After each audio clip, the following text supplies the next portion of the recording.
अशोक के घर के सामने वाला विनोद अपने परिवार के साथ बाहर गोलगप्पे खाने आता है। अरे वाह, गोलगप्पे वाले भैया, आप तो एकदम ईद का चांद हो रहे हो। बड़े दिनों में आज दर्शन दिए हैं। अरे भाई साहब, गाँव गया हुआ था बच्चों को लेकर, बस इसी वजह से ठेला नहीं लगा पा रहा था। तभी विनोद का पोता सोनू कहता है, दादाजी मुझे सब्जी वाले गोलगप्पे खाने हैं। हाँ, क्यों नहीं मेरे लाडले बेटे। भाई साहब, मेरे पोते को पेट भरकर गोलगप्पे खिलाओ भाई। अरे ठीक है जी। देखते ही देखते पूरे मोहल्ले के लोग उसके ठेले पर भीड़ लगा लेते हैं।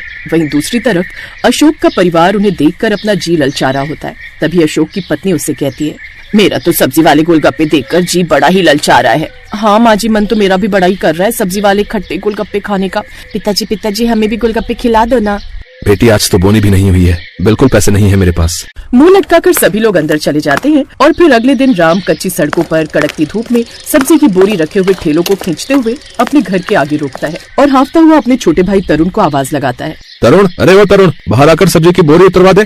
अंदर से आवाज लगाता हुआ तरुण कहता है, आया भैया। दोनों भाई तेज धूप में ठेली से बोरी उतारते हैं। माँ, सब्जी की बोरी खोलकर सारी सब्जियों को हवा में फैला दो। गर्मी बहुत पड़ रही है, डर है कि खराब न हो जाए। गर्मी के कारण आज सुबह तड़के सब्जी बेचने गए थे, फिर भी आते हुए इतना समय हो गया।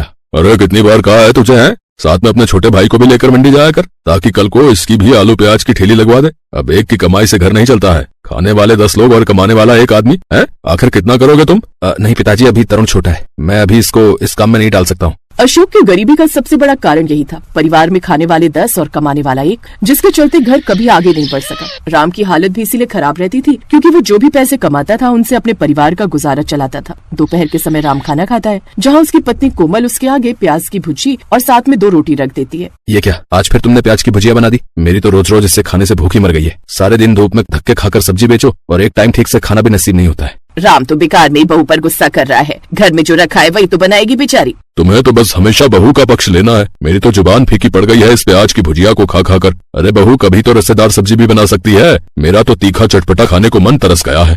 वाह जी वाह, जेब से खर्चा भी नहीं और मक्खन मलाई भी खाने को चाहिए। थोड़ी देर बाद राम मुंह बनाकर बाजार में सब्जी बेचने चला जाता है। हे भगवान, आज तो कोई ग्राहक आने का नाम ही नहीं ले रहा है। बिल्कुल भी बिक्री नहीं हुई आज तो। तभी राम अपने आगे एक ठेला लगा देखता है। ये ठेले वाला ऐसा भी क्या बेच रहा है जहाँ लोगों ने मक्खी की तरह भीड़ लगा रखी है? फिर ठेले वाले ग्राहकों को आवाज लगाकर बुलाता है, आइए आइए, अरे भाई साहब सब सब्जी वाले गोलगप्पे खाइए भैया। अरे 10 रुपए का 1, 20 रुपए के 3। राम ये सुनकर हैरान हो जाता है और मन ही मन कहता है, बाप रे, इस गोलगप्पे वाले ने तो लूट मचा रखी है।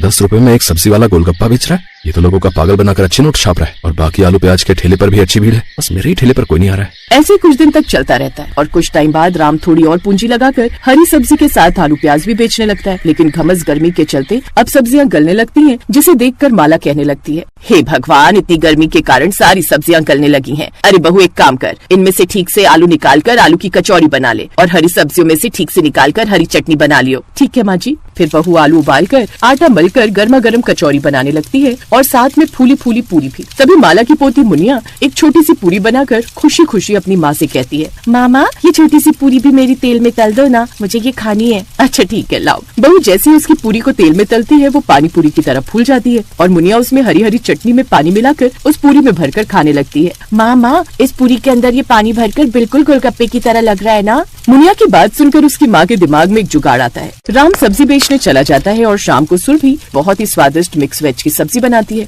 और साथ में परात में आटा और सूजी गूंथती है। तभी बाहर से माला ये सब देखकर कहती है, अरे बहू, आज ये इतनी सारी मिक्स वेज की सब्जी किसके लिए बनाई है और ये आटा सूजी अलग अलग क्यों मान रही है? आज कुछ खास बना रही है क्या? माँ जी हरी सब्जियों में से इतनी सारी सब्जियां निकली थी और अगर मैं न बनाती तो ये खराब हो जाती, इसलिए आज मैं सब्जी वाले गोलगप्पे बना रही हूँ। अरे वाह बहू, फिर तो मजा ही आ जाएगा। ला धनिया पुदीना की चटनी मैं बना देती हूँ। सभी ससुराल वाले मिलकर हलवाई की तरह गोलगप्पे बनाते हैं और सुरभि उन्हें मंदी मंदी आंच पर तेल में तलती है। थोड़ी देर बाद एक टोकरी भरकर गोलगप्पे बनकर तैयार हो जाते हैं और साथ में खट्टा मीठा पानी भी बनकर तैयार हो जाता है। कुछ देर बाद सुरभि अपने गरीब परिवार को सब्जी वाले गोलगप्पे बनाकर खिलाती है क्योंकि वो कब से इनकी इच्छा अपने मन में मार कर बैठे हुए थे, जो खाने के बाद सभी को बहुत पसंद आते हैं। तभी अशोक खुश होकर कहता है, एकदम फर्स्ट क्लास का सब्जी वाला गोलगप्पा बनाया है तुमने बहू। हाँ, आखिरकार आज पहली बार गोलगप्पे का स्वाद चख लिया है। बहू 2 और खिला दो बस। हाँ पिताजी, मैंने आटे वाले गोलगप्पे बनाए, उनका भी स्वाद चखकर बताइए कैसी है। अरे हाँ हाँ, क्यों नहीं। एक एक करके सुरभि सबको गोलगप्पे के अंदर मिक्स वेज की सब्जी की फिलिंग भरकर खिलाती है और आखिरकार गरीब ससुराल वालों का सब्जी वाले गोलगप्पे खाने का ख्वाब पूरा हो जाता है। और कुछ दिन बाद सुरभि अपने घर के आगे ही सब्जी वाले गोलगप्पे का ठेला भी लगा लेती है और दूसरे गोलगप्पे वाले से कम दाम में बेचने लगती है। कुछ नया और अच्छा देखकर उसके ठेले पर ग्राहक आने लगते हैं, जिससे उसकी अब खूब अच्छी खासी आमदनी होने लगती है, जिससे बहू अपने गरीब परिवार के दिन अब धीरे धीरे सुधारने लगती है। अब वो सब लोग खुशी खुशी रहने लगते हैं। गोमती ने देखा कि सुबह के 5 बज गए हैं। वो जल्दी जल्दी उठी और मंडी जाने के लिए तैयार हो गई। उठ गई गोमती? हाँ, और सुनो, मैं सब्जी लेने मंडी जा रही हूँ। तुम ब्रेड और दूध बंटी को बोल देना, ले आएगा। चाय ब्रेड खाकर ही दवाई लेना। हाँ हाँ ले लूंगा, तू भी ध्यान से जाना। गोमती का पति किशन बीमार रहता था, इसलिए घर का खर्च चलाने के लिए गोमती सब्जियां बेचने लगी। गोमती सुबह सुबह की ताजी सब्जी खरीदने के लिए बड़ी मंडी जाने लगी। गोमती ताजी सब्जियां खरीद कर लाती और बाजार में ताजी सब्जी का ठेला लगाती। सभी ग्राहक जानते थे कि गोमती बड़ी मंडी से ताजी सब्जियां लाती है, इसलिए सुबह सुबह गोमती के ठेले पर सब्जी खरीदने के लिए ग्राहकों की भीड़ लग जाती थी। 1 किलो आलू, प्याज, टमाटर और हाँ आधा किलो करेला, भिंडी और अरबी भी कर दो। 1 किलो खीरा निकाल देना। हाँ हाँ अभी कर देती हूँ। तभी एक औरत गोमती के पास आती है जिसका नाम मेघा था। वो गर्भवती थी और सुबह सुबह टहलने के लिए निकलती थी। मेघा का नियम था, वो गोमती से ताजी सब्जियां लेती हुई ही घर जाती थी। गोमती, मैंने तुम्हें कच्चे आम बोले थे, लाई हो क्या? हाँ हाँ मेघा दीदी, आपके कच्चे आम मैंने पहले ही अलग ले लिए थे। ये देखो ताजे ताजे कच्चे आम।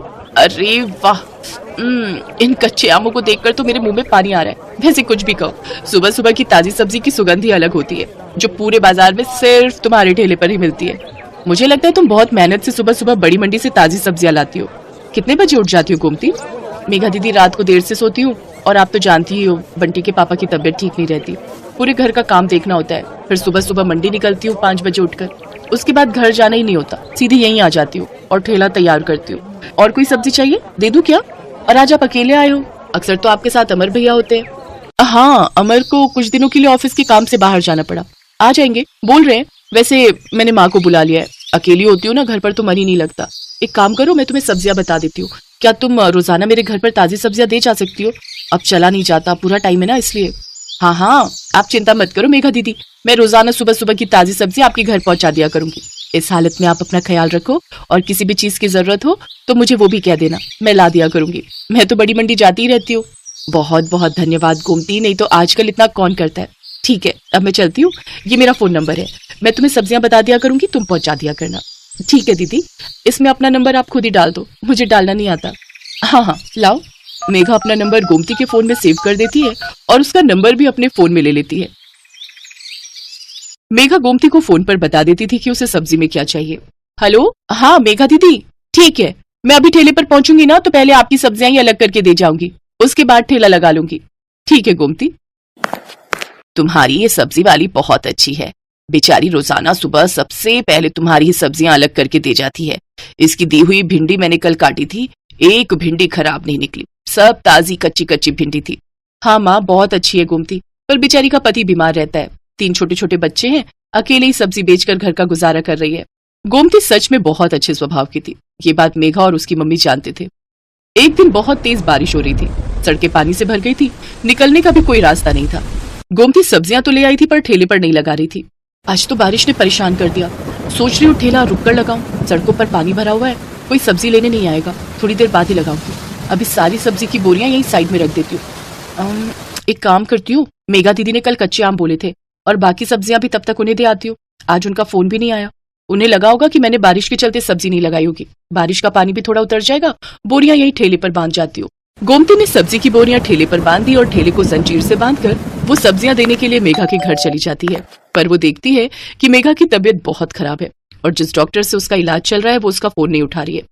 अस्पताल में भी कोई फोन नहीं उठा रहा, जिस वजह से मेघा और उसकी मम्मी बहुत परेशान हो रहे थे। मम्मी, कोई भी फोन नहीं उठा रहा, मेरा दर्द बढ़ता जा रहा है, मुझे लग रहा है मेरा लेबर पेन स्टार्ट हो गया है। मुझे भी यही लग रहा है कि तुम्हारे बच्चे का दर्द शुरू हो गया है। एक तो बारिश में कोई कैब भी बुक नहीं हो रही। आंटी जी आप चिंता मत करो, यहाँ थोड़ी दूरी पर ही मेरी जान पहचान वाले एक ऑटो वाले भैया रहते हैं, मैं अभी उन्हें लेकर आती हूँ। मुझे लगता है आज बारिश की वजह से वो काम पर नहीं गए होंगे। गोमती उस ऑटो वाले के घर जाती है जिसे वो जानती थी। बारिश की वजह से ऑटो वाला भैया आज काम पर नहीं गया था। गोमती के कहने पर वो अपना ऑटो निकाल लेता है। वो सब मेघा को अस्पताल ले जाते हैं। गोमती मेघा की मम्मी के साथ वहीं रहती है। बारिश भी अब रुक चुकी थी, पानी सड़कों से उतर गया था। मेघा के हस्बैंड को जब ये बात पता चलती है तो वो सीधा हॉस्पिटल ही आ जाता है। मेघा एक बेटी को जन्म देती है। थैंक यू गोमती, अगर आज तुम ना होती तो न जाने कितनी परेशानी हो जाती। अमर तुम्हें पता है गोमती ही ऑटो वाले भैया को लेकर आई थी। थैंक यू गोमती, तुमने आज हमारी बहुत मदद की है। इसमें थैंक यू की कोई बात नहीं है भैया, ये तो मेरा सौभाग्य है कि मैं मेघा दीदी की मदद कर सकी। और मैं बहुत खुश हूँ कि मेघा दीदी ने इतनी प्यारी सी गुड़िया को जन्म दिया है। अब तो मैं मिठाई खाऊंगी। गोमती को ध्यान ही नहीं रहा। वो अपना ठेला और सब्जियां सुबह से छोड़कर आई हुई थी। सब सब्जी वाले बारिश की वजह से वहां से जा चुके थे। गोमती देखती है उसका ठेला और सब्जियां कोई चोरी करके ले गया। गोमती बहुत रोती है। ये बात जब मेघा और अमर को पता चलती है तो वो गोमती की मदद करते हैं। गोमती, हमारी अपनी दुकान कब से खाली पड़ी थी, अब तुम हमारी दुकान को अपनी सब्जी की दुकान बना लो। अब से तुम दुकान पर बैठकर सब्जी बेचा करो और टेंशन मत लो, हम तुमसे दुकान का कोई किराया नहीं लेंगे। तुम आराम से अपनी सब्जी की दुकान चलाओ। गोमती की आंखों में खुशी के आंसू आ जाते हैं। कुछ समय बाद गोमती का पति किशन भी ठीक हो जाता है। अब वो दोनों मिलकर मेहनत से सब्जी की दुकान चलाने लगे। दुकान बनने की